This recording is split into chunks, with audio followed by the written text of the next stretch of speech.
Iran সরকার এখন যুক্তরাষ্ট্রের বিরুদ্ধে আরও কঠোর ভাষায় হুমকি দিচ্ছে। তাদের দাবি, যদি যুক্তরাষ্ট্র কোনো হামলা চালায় তাহলে সেটাকে তারা আল আউট ওয়ার অর্থাৎ পূর্ণযাত্রার যুদ্ধ হিসাবে গণ্য করবে। এইদিকে ইরানের ভেতর চলছে বিক্ষোভ, যেগুলোকে নিরাপত্তা বাহিনী কঠোরভাবে দমন করছে। বিশ্লেষকদের মতে এবারের বিক্ষোভ আগেরগুলোর থেকে আলাদা। বিশেষজ্ঞ ভিক্টোরিয়া ওয়েটসের বক্তব্য অনুযায়ী এবারের প্রতিবাদ কোনো একক ঘটনার কারণে শুরু হয়নি, যেমন 2009 সালের বিতর্কিত নির্বাচন বা মাহসা আমিনির মৃত্যুর মতো কোনো নির্দিষ্ট ক্যাটালিস্ট নয়, বরং মূল কারণ হলো ইরানের ব্যাপক অর্থনৈতিক সংকট। দেশটির মুদ্রার মান দ্রুত কমে যাচ্ছে, দৈনন্দিন জিনিসপত্রের দাম বেড়ে যাচ্ছে এবং সাধারণ মানুষ প্রতিদিনই আরও বেশি অর্থনৈতিক চাপে পড়ছে।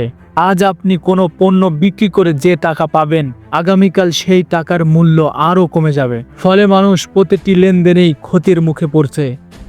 অন্যদিকে ইরানের বিরুদ্ধে যুক্তরাষ্ট্র মধ্যপ্রাচ্যে তাদের নৌবাহিনীর উপস্থিতি বাড়ছে। এমনকি প্রেসিডেন্ট ট্রাম্প এটাকে আর্মাডা এক বিশাল সামরিক বহর বলে উল্লেখ করেছে। প্রশ্ন উঠেছে, যুক্তরাষ্ট্র কি ইরানের ওপর সামরিক হামলার দিকে যাচ্ছে?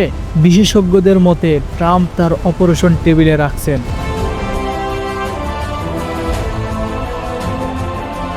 অর্থাৎ তিনি পরিস্থিতি অনুযায়ী যে কোনো সিদ্ধান্ত নিতে প্রস্তুত। এদিকে ইরান হুমকি দিয়েছে তারা স্ট্রেইট অব হরমুজ বন্ধ দিতে পারে। এই গুরুত্বপূর্ণ জলপথ দিয়ে প্রতিদিন বিশ্বের বড় বড় অংশের তেল পরিবহন হয়, কিন্তু বিশেষজ্ঞরা বলেছেন এই পথ বন্ধ করা ইরানের জন্য অর্থনৈতিকভাবে আত্মঘাতী হতে পারে। শেষ দিকে আলোচনা আসে, অনেকে প্রশ্ন করেছেন, যুক্তরাষ্ট্রের ভিতরে যখন নানা সমস্যা চলছে তখন কেন ইরান ইস্যুতে যুক্তরাষ্ট্রকে জড়াতে হচ্ছে?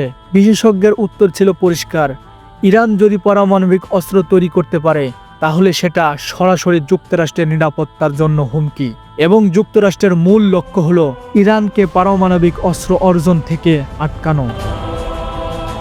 এখন প্রশ্ন হলো, সামনে কি আসলেই যুদ্ধ শুরু হবে? আপনার কি মনে হয়? কমেন্টে আপনার মতামত জানান।